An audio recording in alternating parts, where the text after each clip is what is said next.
So now, back to this course. How many have had signals and systems? Supposedly everybody in here has.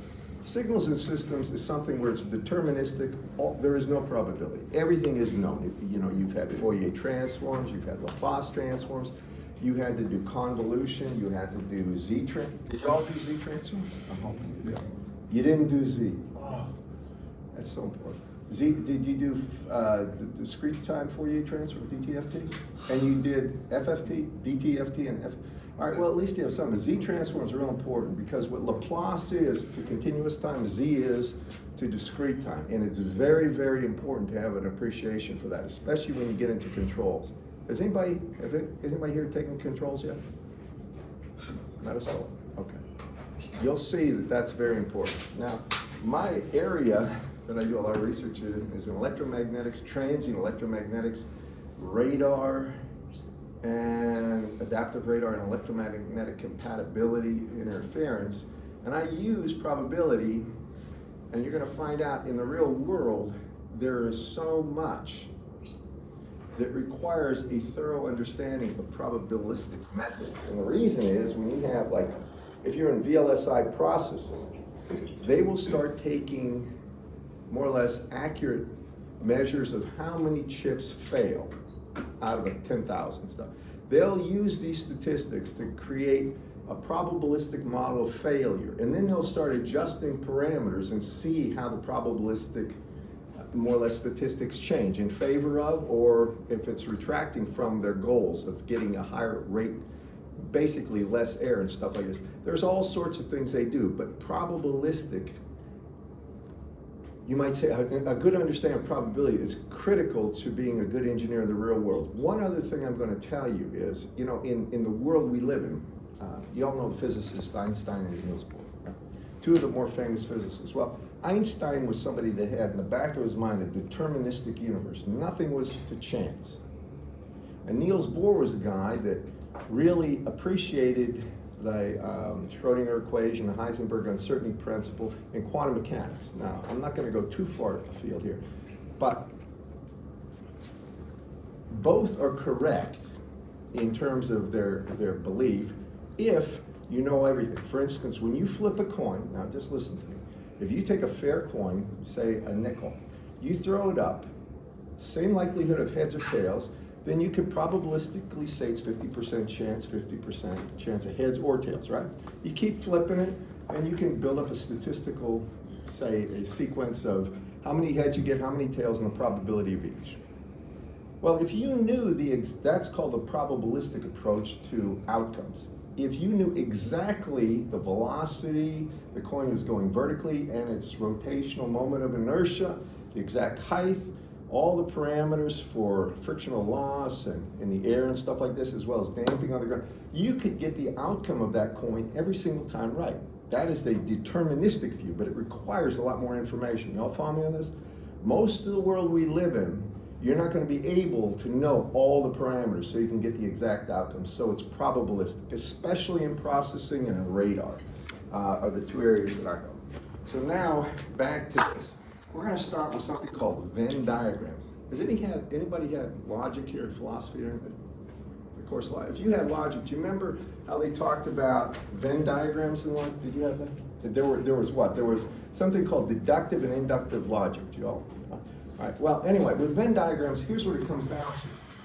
And I'll give you a reading of some. It's not too hard. If you talk about first, when we talk about probabilistic events, I always like going to the coin.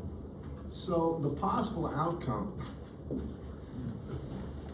this is the one thing that happens every semester, the ones that do it, they have something called S, and this is the set of all possible values.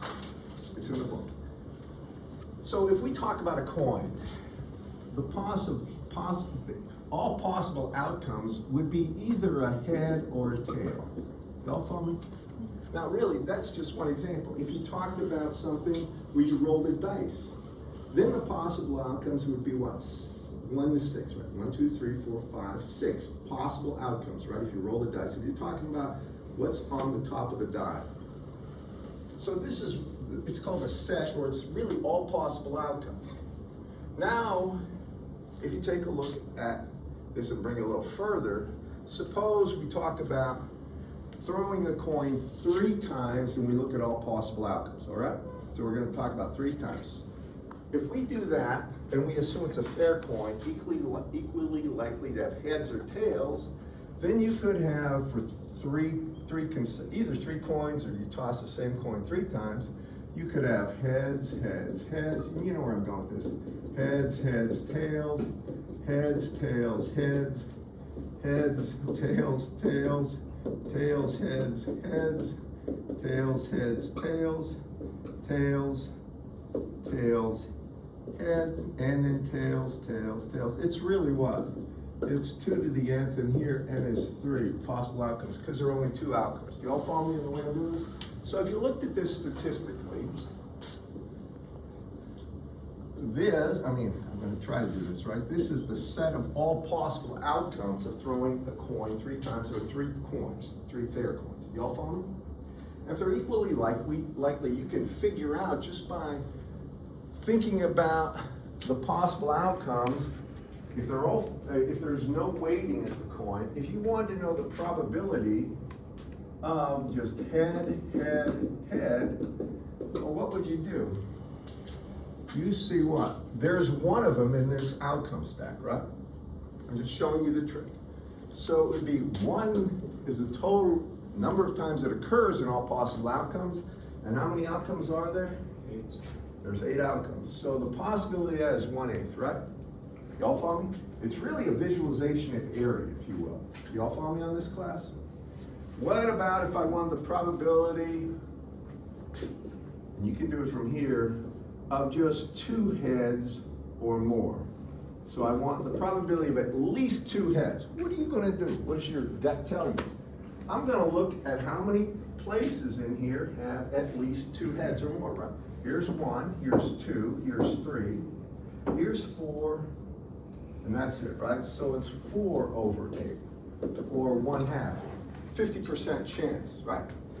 Can you all see the natural reasoning in this one, where you can extend this to how many times a tail occurs, right?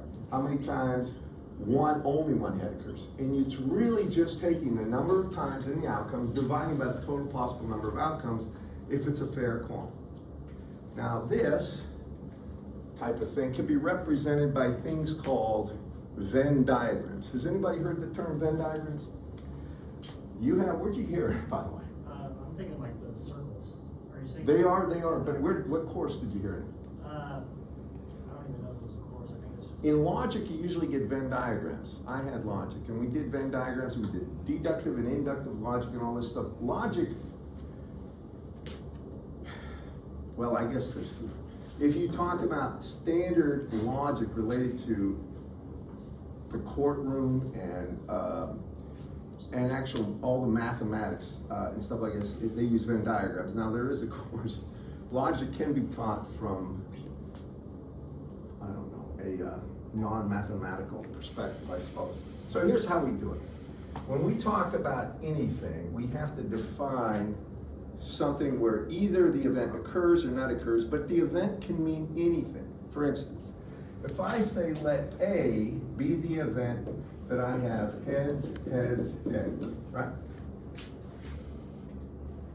Then what they call, I call it the conjugate. It's really they use an apostrophe there in the book. A lot of times it's given this way. The complement would be a term for this, would be all possible events that are not this event, that are in the solution space or in the outcome. Y'all follow me? So for this one, it's heads, heads, heads. The non-event would be everything but that. It's all these. Do y'all follow me? I'm not going to write them all, but everybody follow me on it. Now, if you talked about B being an event that had heads, tails, heads, I'm going to say this is going to be an ordered pair. It had to have heads, tails, heads. If you looked at that, there's what? There's only 1, right? Y'all follow me?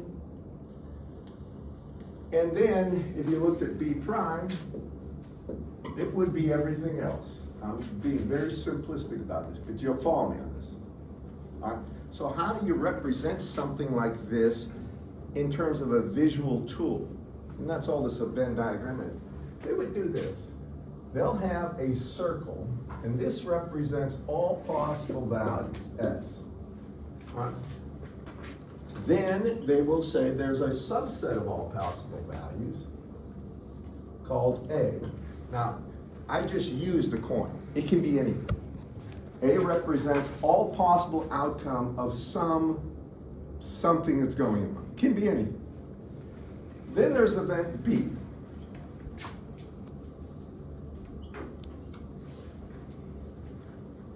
And there's overlap right here. Right there. So now, and again, it's just a visual tool. Y'all follow me on this class? So now we talk about more, boy, I got a lot of stuff I could go through here, but I'm going to talk about the union operator. Let me erase all this. I'm going to talk about some of the operations, and I wish you had a book. Let me ask you this. Okay, back to this thing. Now we talk about these operators. First is the union operator. It's simple as U, all right? Here's what it means. If you have A, U, B, this is going to have nothing to do at all with probability per se. It's just something with a Venn diagram. That means everything that is either A or B. It's this entire thing. Can you all see the area involved in that? Now, the probability of A or B would be the probability of A plus the probability of B minus the probability of A and B occurring at the same time. Y'all see that? Because then you would double that area. Can you all follow me? Just give me a little insight. So this is a union operator, and what it would look like is this for what I drew. It basically is gonna be this entire area here that I'm trying to show you, where this would be A, this is B, and it's everything included, okay? Now, if you use this, some people call this intersection. There's different words used in different texts, but this is the operation. And that means it has to be both A and B. Can you all see, in mine, it would be this portion right here. Can you all see that? So here, this would become simply, if I drew this thing up, it would be just this little sliver. This would be A intersect B, right here. I'm trying to show you this. Y'all with me? Now, if you talk about a complement right here, and you want to draw it, then it's everything but A, right? So it includes part of B and everything else. Now, I'm not showing you all possible values of the outcomes, I'm just giving you this representation. So that would look like this. You would have A here, and then this would represent A naught. Can you all follow me on that? How many see what I'm talking about right here? It should be evident. Can you see it back there? All right, making sure, I'm trying to make this as simple as possible. Venn diagrams just show you, give you a mental image of the possibilities. Nothing about the actual probability yet, okay? Now, if you look at B naught, what's it gonna look like? Or B, they do this in the book. I prefer doing B with a bar over it, but they'll do it this way. What's that gonna look like?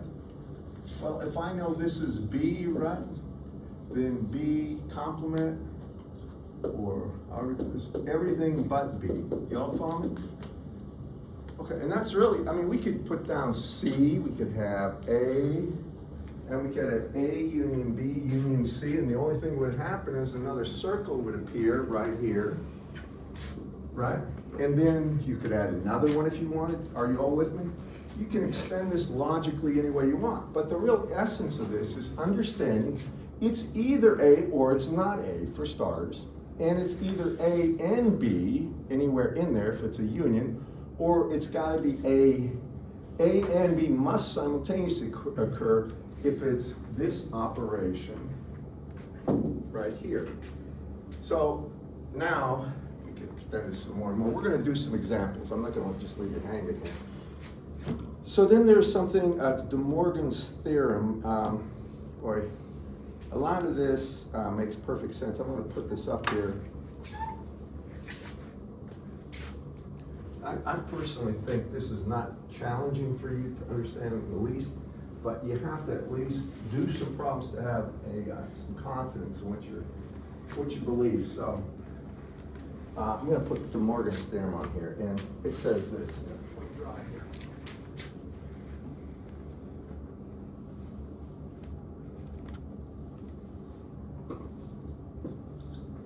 The Morgan's theorem says this, that if you have, and I'm just going to put down, there's a lot of forms of this. If you have A, and this is going to be union B, and then you put this bar over it, means everything but A. If you want to, you can move down here, sir. If you can. All right, y'all with me, class? Everything but A and B. So a bar over it, I think that sometimes they just put this comma right there, this S. I don't like that. I prefer bar. That's the way it was taught in other books. I've seen it in other books. And this means everything but A and B, and we'll get to that. But this, in De Morgan's theorem, this also, the way he likes doing is this. It's A, and it's that intersecting B not. And we'll get to that in a second. And then he has this. This is A intersect B bar is equal to, and he'll have intersect A, or A bar, and it's going to be intersect, wait a second. This should be a union operator, I believe. Isn't that what is stated in the book? Okay. Yeah. So now, let's take a look at this visually and see why it's true. Although, you don't have, this kind of stuff is going to be second nature to you. It's like Ohm's law after a while. You don't need this representation, but it's good to start with. So if we look over here, if we talk about first this point, and we look at A union B, let's see if this green marker works. Well, it'll work for now. If we talk about A union B, that's all the stuff that I'm cross-hatching in green. Everything. It's either, they use the or term. You all had logic, right? Or it's either or. So it's in both. If you're in A or B, that would be the actual visual like this. Now, if you take a look at this operation, it means everything that's not that. So it's out here. And I'm just using this as an illustration. Trying to show you. Y'all follow me? This would be A union B not. Okay? Everybody follow me on that? It's everything but what's inside that. Now, when we finally come out and we look at this to make sure that it works over here, take a look at this. If we take A naught and B naught, right? Well, here's A, right here. Everything that's A naught is outside there, right? So it's everything outside here. I'm trying to show you, right? Including this, right? You'll notice that this is an intersection. And it says, and it's everything that's not B, right? That is going to be part of the first set. Well, you'll notice this part all of a sudden is not going to be part of it because it's part of B. So it's really everything outside the A and B circle, right? It's just proving, you're going to have to mess with this, but it's going to prove that point. That's all it's doing. And it's common sense if you look at it. But when you add more and more things, suppose you get like A, B, C, and D as event possibilities, and you do this, it gets a little hard to manage in your head. They try to do it in a 2D way. This one's the same thing. If you take the intersection of A and B, I'll just do it here. Just take a look at this, you'll see it. What if I take a look at this? Here's A, here's B. Well, the intersection of A and B is that blackout part. Do you all agree with that? Now, when I put a complement on it, it means it's everything but that sliver. Do you all see that? Whatever it represents. Now, if you come over here and you take a look at A bar, so I'll redraw this if I can. So here's A, here's B. So if you take a look at A naught, that's everything outside A. And then you take a look at B naught right here, that's everything outside B. And it's the union. So it's literally everything that's just shown there as well. Do y'all follow me in that class? It's the same thing. That's all he's saying with these theorems. But they're much more applicable when we get into large systems. We got a whole lot of possible outcomes. We're gonna do some examples next. Matter of fact, let's do, I think it's probably 1-1. Let me just check. Make sure. I wish I put the page numbers down. Is it Ann and Beth? Yeah, Ann hired and Ben hired, is that it? Just What page is this on? 6. Well, that's the, that's it. Hold on. Yeah, do that one. This is gonna seem trivial to you, but, so it's, yeah, it's actually on the bottom of page 4 to Morgan's Law in mine, in my text. Oh. I am, my bad, but I think it's basically the same thing. By the book. All right, so let's do this one. Let me come over here and do it. I like to do examples. Probability, right now we're just getting accustomed to Venn diagrams and trying to show how we render things or denote things. So, what does it say now? Can you read that? Ann and Beth have each applied for several jobs at a local university. Let A be the event that Ann is hired. All right, so this is A is Ann hired, Let B be the event that Bev is hired. Bev hired, all right? So, Before you go on anything, all right, we're gonna take a look at S. What are all possible outcomes? You all with me, class? So the possible outcomes are both are hired, right? I'll call this Ann, call this Bev. Nice A and B. Then you could have Ann hired, Bev not. You could have, well, what should I put here? Hired, how about fired? Fired, hired, fired, fired. All right, and it doesn't matter, not hired, fired. Let's do it that way. You all follow me, class? Simple. So now read. That's all possible outcomes, right? Now go ahead. part A is Ann is hired but not Bev.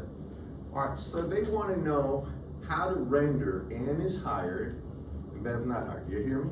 So Ann hired would be A, right? Bev not hired would be B bar or B apostrophe. Y'all feel, and he'll use apostrophes, doesn't he, in his book? He does use I hate it. apostrophes. I hate it. All right, I can't. I'm getting old. I don't see those well. I use bars usually. So it would be A, and this would be what? This is going to be the possibility of Ann hired. Let me do it this way. Try to make sure you see this. A, B, right? So we want, and this is going to be, call it hired, and then fired out here. So Ann hired and or Bev. And? That would be an and. All right, so that's gonna be this. Oh, wait, no, wait. This is Ann. Oh, Ann is hired but not Bev. All right, so that's this. All right, now if you take a look in the back of the book, I think he has solutions to this one, I believe. Take a look at this, just for, y'all follow? Both have to occur for this to be true. And if both occur, it will be true. Y'all follow me? You would get a positive outcome. More on this later. Is it? Can you see this? Yes, sir, it does. All right, do you follow me on this? What's the next part? This would be the first part, or whatever it is.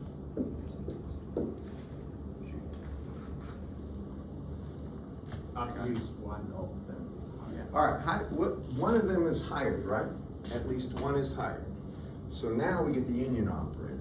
So if one of them is hired, and we just want the Venn diagram kind of relationship, right? So if either or is hired, right? That would be what? A union B, right? That would be either of them is hired, that's gonna be positive. Do y'all agree with that, class? Think of hired as 1, fired as 0. Either event happens, now what else? Is that right for that one? Maybe I should think of my- Here, tell you what. I think I got this, I don't have the solutions to all of my heads. That is correct. All right, and here, let me give it to you.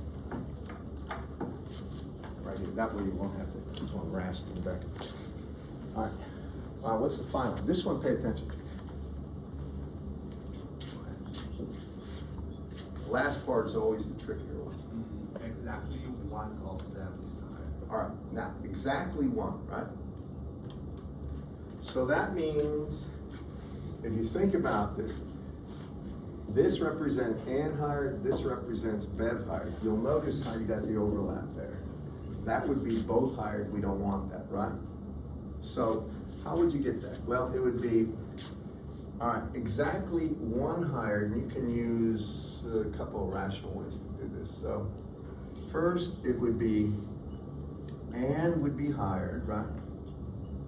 And it would be bev not hydride, that's the first part, right? Plus, and it would be an not hydride, but bev hydride, right? And that would be it, wouldn't it? Because we can't have them both hydride. You all follow me on that, class? Is that the right answer for that one? I don't know. Yes. Okay. Now, you all see the reasoning behind this? I may not be, yes, sir. When you put union instead of plus sign. What? He's saying how you put a plus instead of a union, but it's just. Oh, yeah. So, you're right.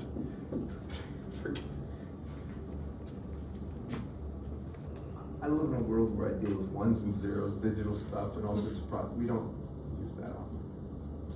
But I'll get over it. It's a lot easier to use. I know. I still live in a world with OR gates, AND gates, NOR gates, NOT gates. And this is just the stepping stone to get there, but anyway. Let me keep going. All right, y'all follow me on how to just, I'm gonna give you a bunch of problems, but I promise you, these are not gonna stretch your mental abilities. It's not quantum mechanics, you're not solving partial differential equations in 3D. But it does require focus, and I warn you about this stuff. You can really get confused if you're not careful, especially if you're not getting enough sleep. I found the one single thing that will cause you to fail at this kind of stuff in chess and a lot of the higher level mathematics courses required is lack of sleep. And the military has done tons of tests on it. Lack of sleep can cause some of the brightest people in the world to be idiots. And it happens all the time. Okay. And the bad thing is, stimulants, they have their place, they do help to an extent, but when you're severely sleep deprived, it makes things even worse. Then you feel very confident you're right. I might as well tell you this one story. I think I've told the class. I used to give final exams that were 4-hour finals. And I had one kid come in, and he was just pumped up, Jack. And he got done and goes, I nailed everything, man.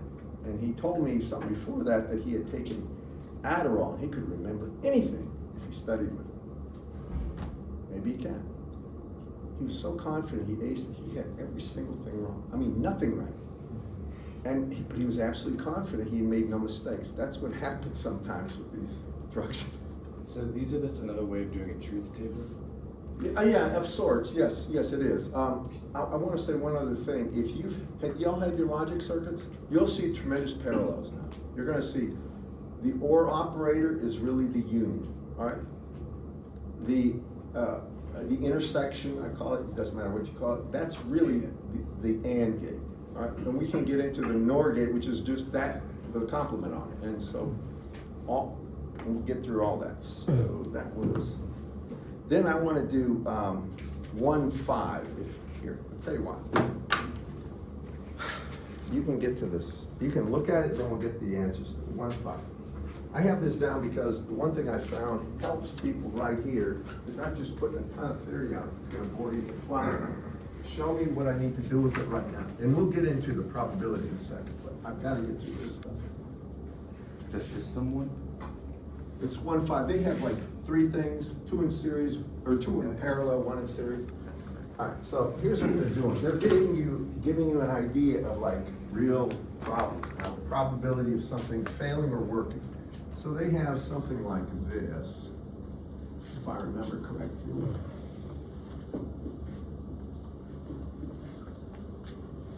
And I think these ties together, is that right? Yes, sir. And then, is this 8 or what? It's 1 and then 2 on top and 3 on the bottom. All right, so they're trying to show you a series operation block diagram. Y'all follow me? This is the flow of the actual operations. And what do they ask for first thing? Oh, that one, not there. It says what? They want to know what is the set of all possible things that can happen. They can either work or not, fail, or what does he have? It's success for a functioning component and F for failure. All right, so they can either be success or fail. Success, fail, success, fail. This is just getting you in the mindset you need to be in. So they want all possible outcomes. Now this is a straightforward thing. There are 3, think of a coin. You got a coin, you flip, and you got 3 coins, you flip it once. What are all possible outcomes? Well, from heads, heads, heads, all the way down to tails, tails, tails, the way we counted before, binary counting, right? So for this thing, if you think about this, these are the possible outcomes of each, and there's 3 of them. So you can have success, success, success, success, success, failure, success, failure, success, success, let's see, failure, failure, failure, success, success, failure, and failure, failure, failure. And this is a total of, this is S, right here, 8 outcomes. Or 2 to the nth, where n here is 3. That's all I'm showing. Now, does he have that in the solutions? I know you're taking notes, so I'll slow down. He's gonna have something like that. He is in the format of the answers. He'll have ordered pairs going this way, but those are the ordered pairs, correct? That's the possible outcomes, right? Call this 1. Call this 2, 3. So these are the possible outcomes that can occur. Can y'all follow me on that, class? And what's next? What outcomes are contained in the event A that exactly 2 out of 3 components function? What outcomes are contained in the event A? Does Dr. Nelms need me?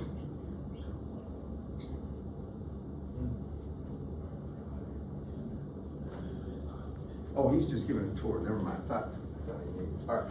So, what outcomes are actually? What was? That doesn't really make sense to me. Exactly 2 of them is success. All right. Let's read that again. So you go ahead. What outcomes are contained in the event A that exactly 2 out of the 3 components function? All right. Look. So this is we want 2 out of 3 function. All right. Look. You just look at this for a second. We need 2 S's, right? Exactly 2 or 2 or more. Exactly 2. All right, so this is kind of one of these things you can see. That's exactly 2, right? That's exactly 2. That's exactly 2. And that's it, right? So you would write for A, it would be, and he'll have them like this. He'll have ordered pairs like this. Success, success, failure. Then he'll have what? Success, failure, success, and then failure, success, success. Does he have that for event A? Yes, sir. But you all follow me. This is not hard to see, but it'll get confusing because you're not used to thinking this way and using this verbiage, to be honest with you. What's the next part? What outcomes are contained in the event B that at least 2 of the components function? All right. So we need 2 successes, right? You guys do it. 2 or more, just 2. Exactly. At least 2. At least, so it's 2 or more, right? All right, so what about the first one? Yeah, SSS, right? All right, next one? Yeah, right, 2. So it's gonna be what? SSF. Next one? SFS, right? You all agree with this, class? So it's S, F, S. Next one? FS.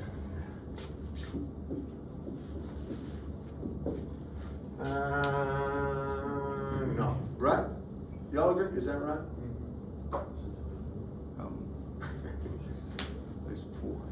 Huh? There's four. Yes, sir. That is correct. Okay, what else? But you get it. It's gonna bother you, it's so irritatingly simple, but it gets complicated, trust me. It gets real complicated. Has anybody had this course before now? No? If you have this course before and you use the old book, you'll, I think, appreciate this one. Because it can get very tricky. Go ahead. What outcomes are contained in the event C that the system functions? Okay, so let's do this over. You guys get the idea. 1S. All right, so this is the system functions. 1S or more. Y'all follow me on this, guys? Y'all agree that's it, right? This one, this one, this one, this one, this one, this one, this one. So what? 7 out of the 8 are there. Do y'all agree with that, class? Give me a show of hands if you see this. I'm gonna move on then. List, Go. list outcomes in C naught. All right, so he says if C, I didn't put it here, is everything but the last one, what is C not? Y'all say that? Yes. I think I have a question. I think event C means the whole system is functional, which means A is. Whoa, say that again? I think the question means like A is functional. He's and only asking, no, he's only asking, what? No, He's correct, but Like- it just says list outcomes in C Yeah. naught. What is C, what is C? Read C again. I missed something. I mean, the question Yeah. says. I think it's talking about the system as a whole, not just checking if Yeah. it passes. Could you, It's gotta do you have it right in front of you or not? No, I don't. The answers are all of them but the last one. Yeah, but that's for C. They said for what? C is what I think outcomes the, are contained in the events that C, the system functions. Oh, the function, so he didn't yes. define Yes. functions yet. All right, that's the problem. Okay, I got you. The thing about it is, now he's defining something, system functions. Well, system function means that it's gonna be a success, success, or success, success, but it can't have these two fail. Y'all follow me, class? If these two fail, it doesn't work, and if this one fails, it doesn't work, right? Y'all with me, class? So if you take a look at C, if that's the definition, I thought it was just, yeah, I did. If you look at this, let's do it here. I wanna do that here. If the system functions, right, then 1 has to be on. Do you all agree with that? Has to be on. Take a look where 1's on. It's this, all right, so this is a candidate. That would work, right? So the first one works. S, S, S. Then, now that's a success with 1. 1's the first one, it's shorted. If either of these two are shorted, it works. Do y'all agree with that? So that one counts, SSF. The next one, success, right? So the first one's working, and the third one would work. That's good too. Do y'all follow me on this, class? So that's SFS. And let me do this.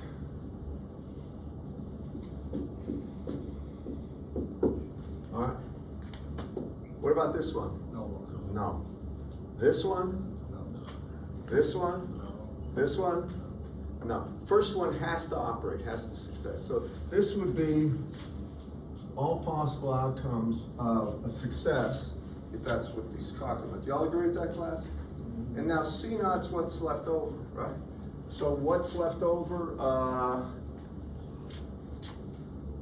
All this. That's C naught. Do you agree, class? Does he have that in there? He's got the solutions. I mean, That's right. Yeah, that's correct. okay.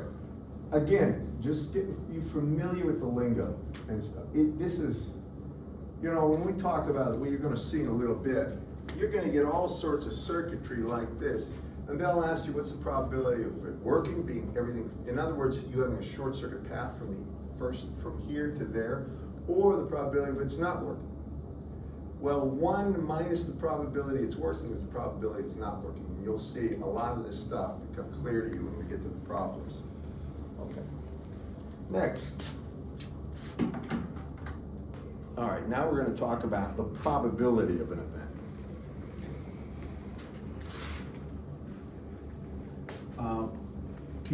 What section is that? in the book. I mean, I sent you the PDF, but I'm going sequentially. I didn't skip anything. It's the next section where he actually talks about probability. This is all in chapter 1. Properties of probability are 1.2. Okay, first we gotta talk about the probability of anything. And we'll get into Bayes' theorem and all this.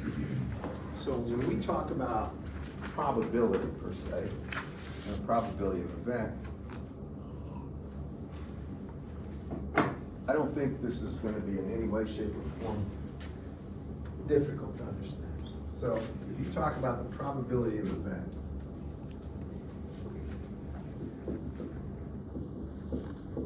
event occurring, it's simply P, and A is the event. So it's a probability of event.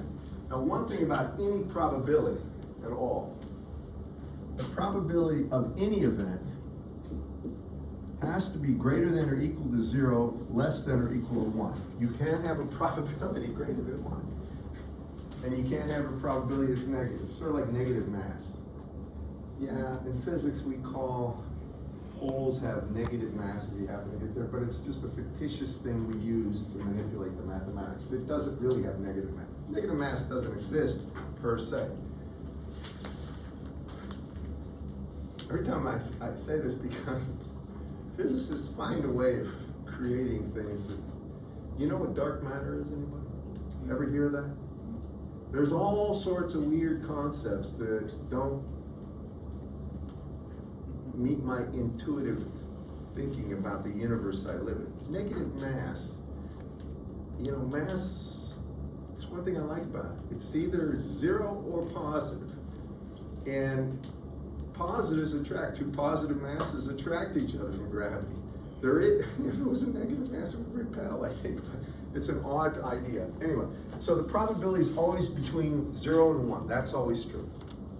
The next thing about probability is, and they talk about things that are disjoint or jointly occurring. So, and I'll try to be clear about this. I just want to be simple about it though. If you have two events, and let me do the old Venn diagram thing. So this is S, all possible events, and we have A and B, then the probability of A, right there, has nothing to do with B occurring. You all follow me? There's no overlap. The probability of B occurring has nothing to do with A. In terms of there's no overlap, that's the only thing I'm saying. A disjoint set means that the probability of an event occurring has nothing to do with the other event occurring or not occurring. That's all it is. So the probability of A and B occurring, or A or B, I should say, would be the probability of A plus the probability of B. You'll see this more when we do problems. This should make sense. Now if you have something like this,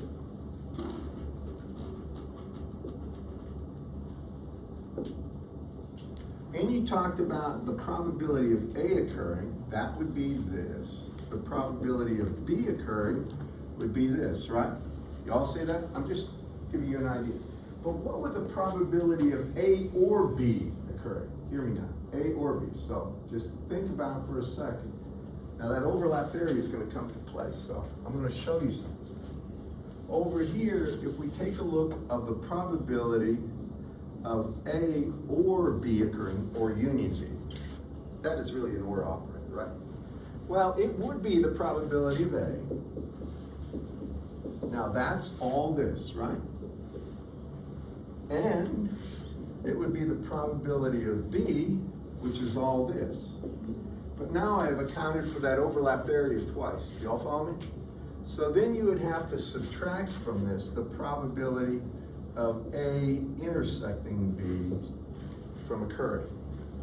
Now that is Bayesian theory. It's really, I think, I'm trying to think of what he calls it in the book. Well, he calls it the addition rule. I'll call it the addition.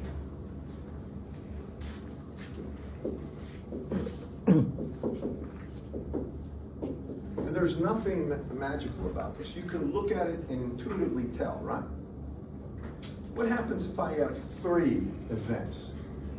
I'll try to do it over here. By the way, are you guys understanding the way I'm teaching this right now? I do not want to go to PowerPoints unless I have to. All right, suppose we have three events. Just work with those.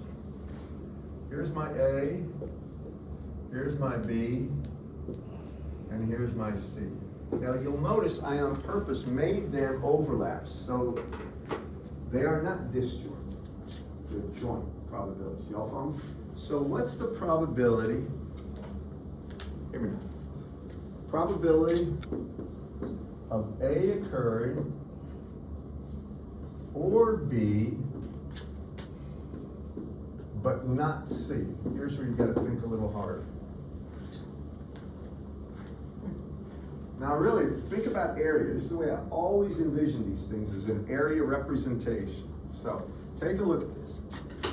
A or B,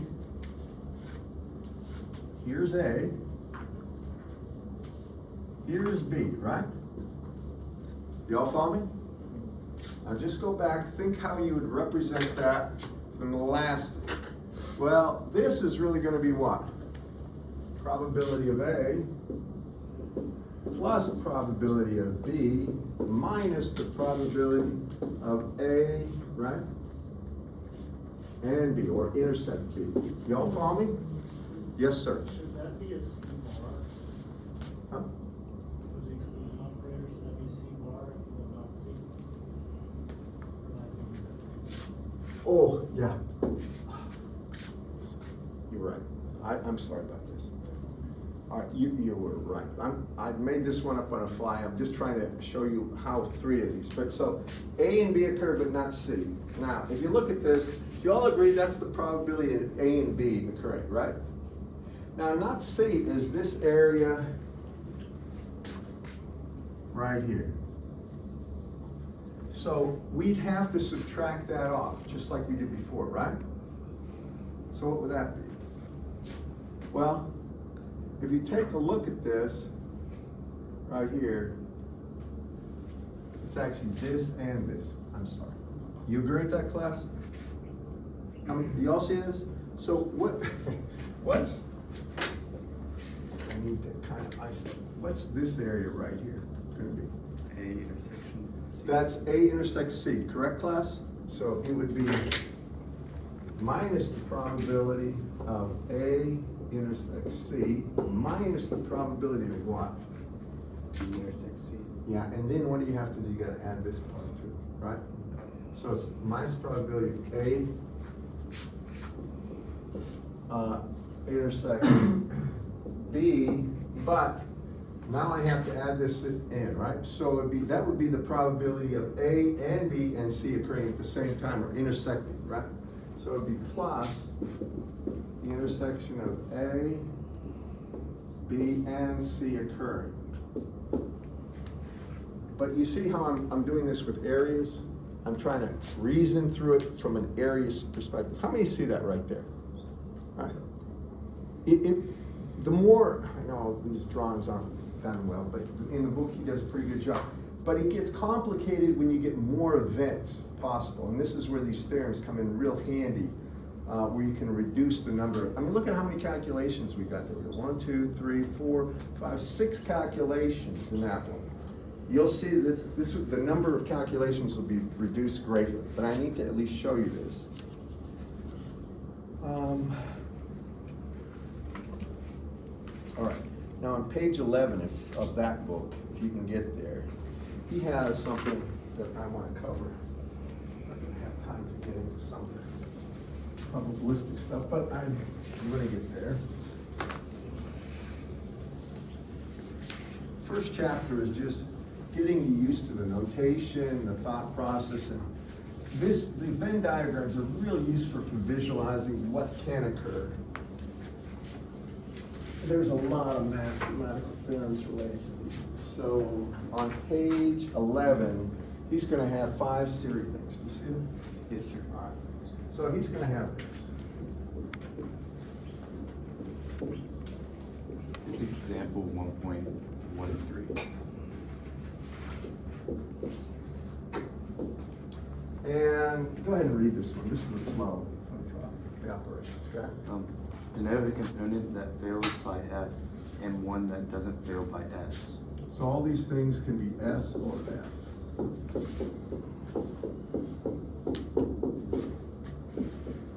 Go ahead. Let A be the event that the system fails.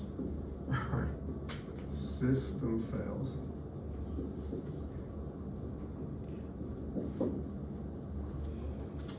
Go ahead. Then of course. He for- doesn't define what fail means. Well, Alright. for. Here, go ahead. I'm gonna get, let me just say this, whenever you see something like this, success is all of them are working. So everything could, that's all he means by it, it's a block diagram. He doesn't define it a lot of times. Failure is if any one of these fails, doesn't matter what the others are doing, it fails. Y'all follow me? So, can you all see, if you look at this, we could write down all the numbers, and we could start, if we just call 1 a success and 0 a failure, we could start with 0, 0, 0, 0, 5 zeros, all the way down to 5 ones. Do y'all follow me? Or we have 2 to the 5th possible outcomes. Do you all agree with that, class? Now, only one event will be a success. And that will be when all these are on, or really 1, 1, 1, 1, 1. Y'all follow me? So the probability of a success is 1 minus the probability of a failure, right? And the probability of success is only, I'll just do it, probability of, I'd say, he says, system fails, probability of A prime, the system works, is 1 minus the probability of the system fails. Agree with that? So the probability of a system works is going to be 1 over 2 to the 5th. Do you agree with that, class? So what's the probability of a system fail? 1 over circuit. Is 1 minus 1 over 2 to the 5th, whatever that is. Now, go ahead and read the problem, but I'm just showing you that's what it comes down to. If these successes are all equally likely. Outcomes in A include S, S, F, S, S. Don't worry about it, there's a gajillion of them. There are in fact 31. What else? Actually, I don't see where he has another question. But y'all follow me on this? Now, this is something you have to get used to because he's going to show you a lot of series and parallel circuits. And they're block diagrams. So anyway, you can read through this example on 11. Am I out of time or not? You have 15 minutes, oh, right? Yeah, you got Oh, I've 15 minutes. 15. Yeah. Yeah. What am I doing? Okay, good. Go to 11. Great. All right. So.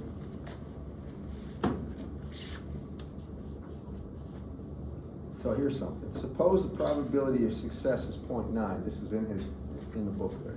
So I'm going to assume that the probability of success is 0.9. That means the probability of a failure on any one of these components is going to be 0.1, right? Correct? Now, I showed you something where this is equally likely. Now, all of a sudden, this happens.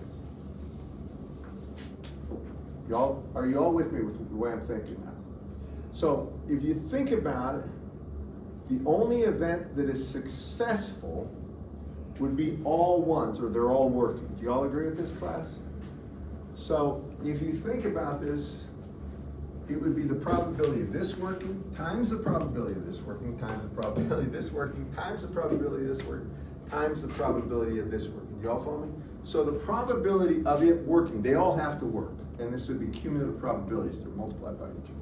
So the probability of really A bar or system working is going to be equal to the probability of it working, 0.9, times the number, which is going to be 5, right? I don't know what that is, but his book has it. Do y'all follow me on that? I wish I remember. It's 0.5 something, I think. Anyway, now, if that's the probability of it working, what's the probability of it failing?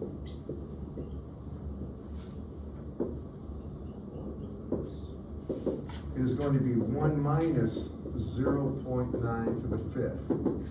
And he'll have this answer. I don't know what 0.59 is the P naught, or A naught. This Top one? Yes, sir. 0.5, that says 0.4 something, Or one? one, yes, sir. All right, and that, I believe he has this in the book. If you're following, is anybody following along in the book on this one? Does he have that? Yes, sir. All right, but I'm just showing you like some of the common things that occur. Now, I didn't get into a lot of detail of this, but since they're in series, all the probabilities, the only time you're gonna have a success here is for both. I mean, if you just have two in series, for both to be success, right? So probability of first times the probability of second would be the probability of both being successful. You all with me? Same thing with a coin toss kind of problem. And the probability of failure is really 1 minus the probability of success. That's all it is. Now, let's see. All right, the next thing is section 1 through, it's counting methods. Now, I'm gonna just I'll try to make this as easy as possible. When they talk about counting, it means how many different ways you can take things. Let me do it here. And I'll try to be clear about this, but they'll talk about the binomial distribution of Bernoulli trials, but without getting too much into the difficult math. Here's what they mean by that. Now, if you have items, 3 items, and you're going to take them, I'm gonna call it A, B, and C. These are just 3 items. And they wanna see how many different ways you can take them, right? Well, you could take them A, B, C. This is called an ordered pair. In the order, the first entry is A, second entry is B, third entry is C. You all agree with that? Now, you can just do this one in your head, but now it could be A, right? And then C, B. That would be just reversing the 2, right? Then you can take this one here and reverse these 2. So they can be B, A, and C, right?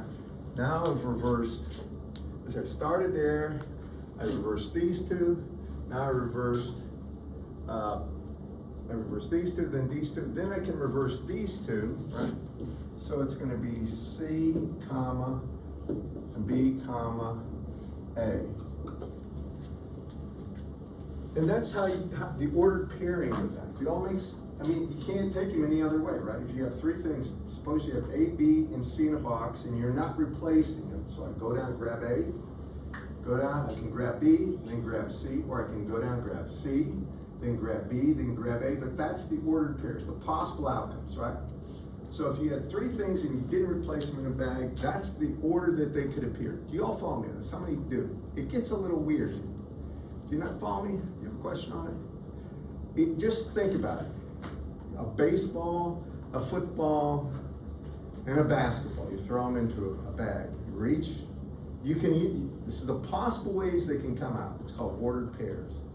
Now, when you think about that, the reason it becomes important is the probability of, this is a fairly simple one, the probability of getting B, A, C, if they're all equally likely to occur, in other words, if the likelihood of A, B, and C is the same, is really going to be this divided by the number of events, which would be 4, 1/4, right? That's obvious. Now, I didn't weigh anything, like the probability of getting a B is 3 times as likely as A. That was when this thing will get a little skewed. But you all follow me that? It's just ordered pairs, and it's called counting. And this is on page, in the book, 18, or I don't know, probably around 18 in your book. I don't like to spend a whole lot of time on this, but and he talks about drawing a tree for what can happen on page 20. Now I'm going to just mention this because you should have a fair appreciation. If you took a look at this, we could say if we get A, then we could get B, and we could get C. This would be a tree, right?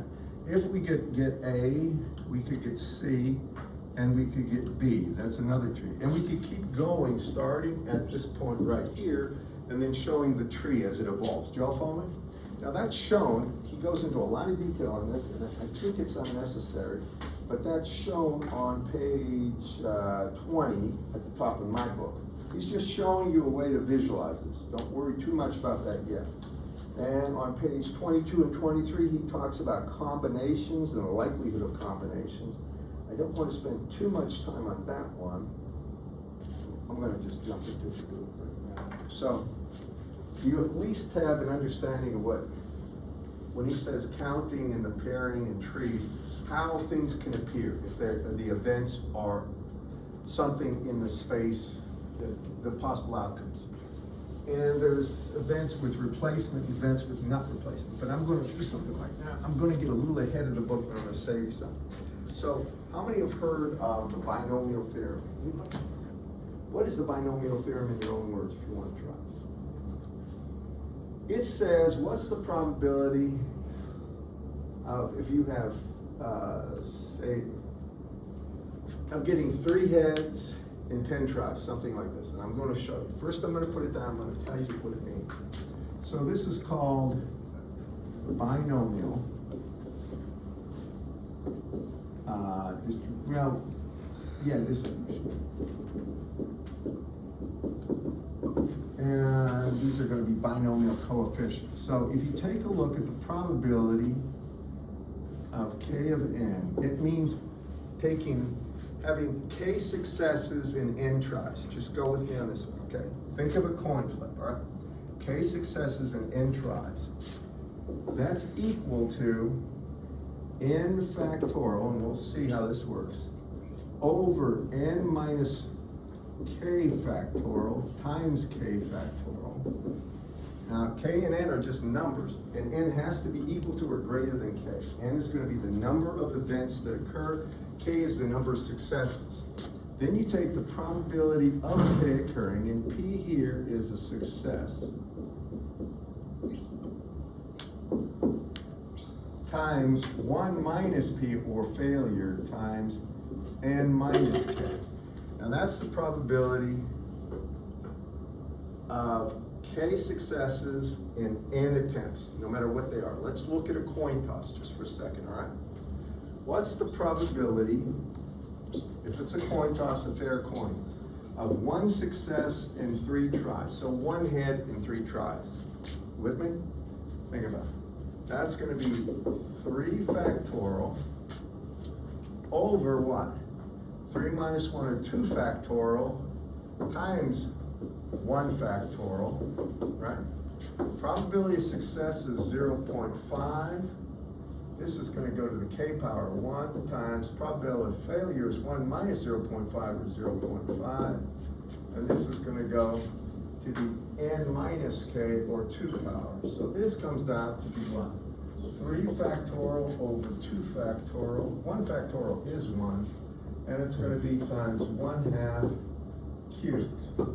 So if you look at this, 3 factorial is 3 times 2 times 1. 2 factorial is 1 times 2. So it's really 3 divided by 8 is the probability of 1 head in 3 attempts. Do y'all follow me on this? Is that right? It is. What is the probability of no heads in 1 attempt, in 3 attempts? So probability of 0, 3.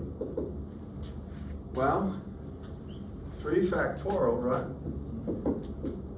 Over 1. 3 factorial, right? And 0 factorial is 1. Do y'all remember that? You had factorials, right? 0 factorial is 1. So that's this. And then we got 0.5, right? And that's going to be to the 0 power times 0.5 to the cube, so it's this. So that's going to be 3 factorial. So it's really, that's 1/2 cubed is 1/8. So the probability of no heads, which is tails, tails, tails, occurring once, only once in 3, if you throw the coin 3 times or throw 3 coins once, is going to be 1/8. Does that make perfect sense to you? These are really the binomial coefficients, but it allows you to calculate the probability of certain number of successes occurring in a certain number of attempts. Y'all follow me on this? I'm not proving it right now, I'm not gonna have time.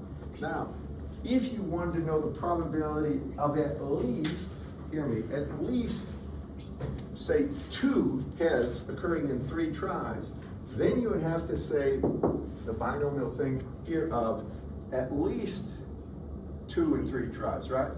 So you'd have 2, 3, and 3, 3. You'd have to add those probabilities up. You all follow me? And I'm doing this now because he's spending a lot of time, he's getting very long-winded in some of the permutations.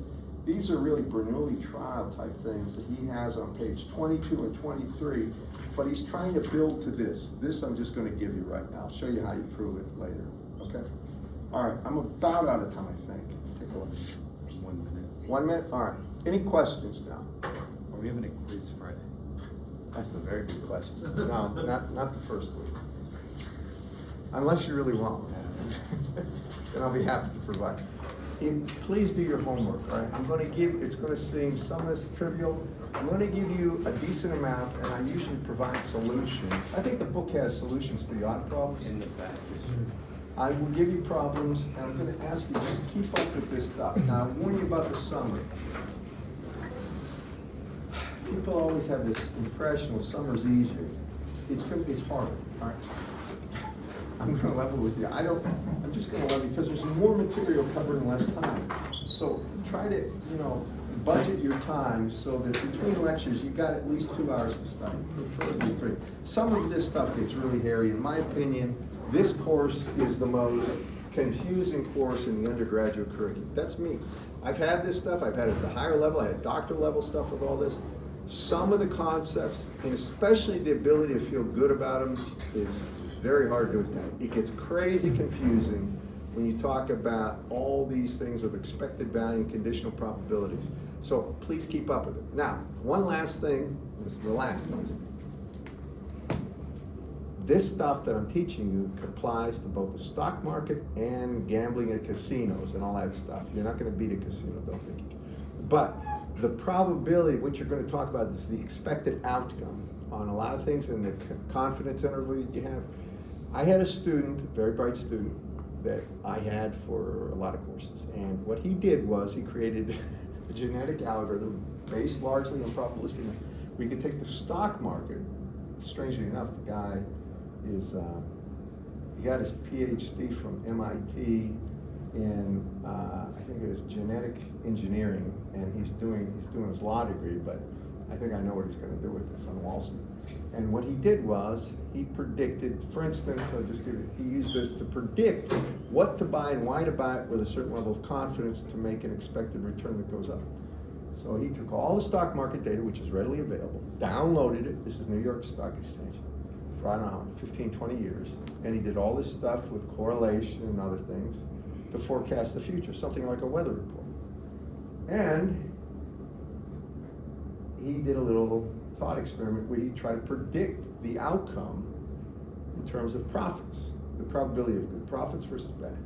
And it was ridiculous how much money he made just by investing. And he included, I believe, in his stuff, and we published a paper on this, on the cost. Whenever you sell a stock or buy a stock, it costs money. The cost was built into his thing. So if you think about this, suppose you think about just a really limited thing. We've got Pentium chips coming out. Every time a new Pentium chips come out, new computers come out that have that chip, right?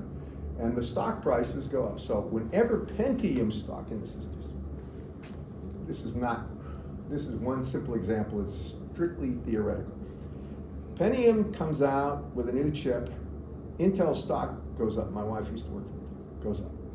As soon as that happens, based on a lot of calculations, you buy Dell computer. You buy every single processor that's based on the Pentium's latest chip. And you buy it. And sure enough, as soon as they come out with this, it goes up, then you sell it. Follow me on this one? Well, he did this, and I was thinking, why am I here? Why am I not trying to, get some venture capital and do this? But it works perfectly, and that's the funny thing about this world. That stuff seems so, so distant, so hard to do. It's not that big of a deal. One of the best students I had, in engineering, just got eaten up by Wall Street. He was paid like double or triple whatever he'd make, so he could do this kind of stuff on Wall Street. This is years ago, and he called me up about 5 years later, said, "Can I go to grad school?" And why? I said, "Well, I hate what I'm doing." And talking, he said, "How much you make?" He made like 3 times what any other engineer would be making at the time. "Why are you leaving though?" I hate it. But he he applied his mathematical skill set and understanding all this stuff. And that's the truth, so hear me now. You pay attention, you might be able to come up with a system so you can retire when you're 31. I hope you can. I'm not kidding about that either. He did it, that shocked me how well.